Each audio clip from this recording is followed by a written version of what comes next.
नमस्कार मित्रांनो, मी प्रज्वल पावसकर. स्वागत आहे तुमचं प्रज्वल्स किचन या चॅनलवर. आणि आज मी बनवणार आहे स्ट्रीट स्टाईल अंडा घोटाला. चला तर आपण आपल्या आजच्या रेसिपीला सुरुवात करूया. अंडा घोटाला बनवण्यासाठी सगळ्यात पहिला तर आपण एक कढई गरम करूया. कढई गरम झाल्यानंतर आपण ह्याच्यात 1 चमचा ऑइल आणि 2 चमचे बटर घालूया. ऑइल आणि बटर गरम झाल्यानंतर आपण ह्याच्यात 2 बारीक चिरलेले कांदे घालूया आणि ते व्यवस्थित गोल्डन ब्राऊन होईपर्यंत परतूया. कांदा गोल्डन ब्राऊन झाल्यानंतर आपण ह्याच्यात एक बारीक चिरलेला टोमॅटो घालूया आणि तो व्यवस्थित शिजवून घेऊया. टोमॅटो शिजल्यानंतर आपण ह्याच्यात आले लसूण पेस्ट घालूया आणि व्यवस्थित मिक्स करूया. त्याच्यानंतर आपण ह्याच्यात बारीक चिरलेली कोथिंबीर आणि हिरवी मिरचीची पेस्ट घालून 1 ते 1.5 मिनिटं शिजवून घेऊया. तुम्ही बघू शकता हे सगळं व्यवस्थित शिजलं आहे. आपण आता गॅसची फ्लेम लो करूया आणि ह्याच्यात लाल मिरचीची पावडर, पावभाजी मसाला, चवीनुसार मीठ आणि हे सगळे मसाले जळू नये म्हणून गरम पाणी घालूया. गरम पाणी घातल्यानंतर गॅसची फ्लेम हाय करूया आणि हे सगळे मसाले व्यवस्थित शिजवून घेऊया. थोड्या वेळाने एका मॅशरच्या मदतीने हे सगळे मसाले व्यवस्थित मॅश करून घेऊया. मसाला तयार झाल्यानंतर आपण ह्याच्यात 2 अंडी किसून घालूया आणि हे सगळं व्यवस्थित मिक्स करूया.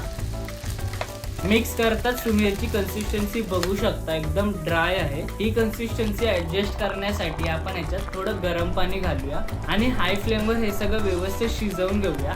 आपल्याला ह्याची थिक ग्रेव्ही तयार करायची आहे. हे आपण आता एका साईडला ठेवूया आणि हाफ फ्रायची तयारी करूया.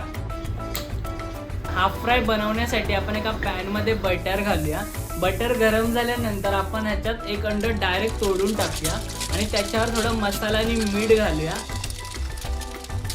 तर आपला हाफ फ्राय तयार झाला आहे. आपण आता हे हाफ फ्राय ग्रेव्हीमध्ये घालूया आणि एका चमच्याच्या मदतीने ह्याचे तुकडे करूया आणि हे व्यवस्थित ग्रेव्हीमध्ये मिक्स करूया. तर फायनली आपला घोटाला तयार झाला आहे. ह्याच्यासोबत खायला मसाला पाव तयार करूया. मसाला पाव बनवण्यासाठी सगळ्यात पहिला तर आपण एक पॅन गरम करूया. पॅन गरम झाल्यानंतर आपण ह्याच्यात थोडं बटर घालूया, सोबतच लाल मिर्च पावडर आणि थोडी कोथिंबीर घालूया आणि हे सगळं व्यवस्थित मिक्स करून घेऊया. थोडं गरम झाल्यानंतर आता आपण एक पाव घेऊया आणि त्याला मधून कट करूया. हा पाव आपण आता ह्या मसाल्यामध्ये व्यवस्थित गरम करून घेऊया.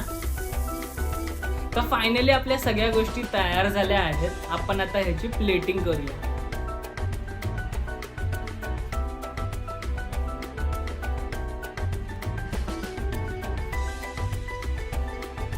तुम्ही पण तुमच्या घरी रेसिपी ट्राय करा आणि आवडली तर कमेंट करून नक्की सांगा. चला तर मित्रांनो, आजची माझी रेसिपी बनवून झाली आहे आणि इथेच मी माझा व्हिडिओ एंड करतो.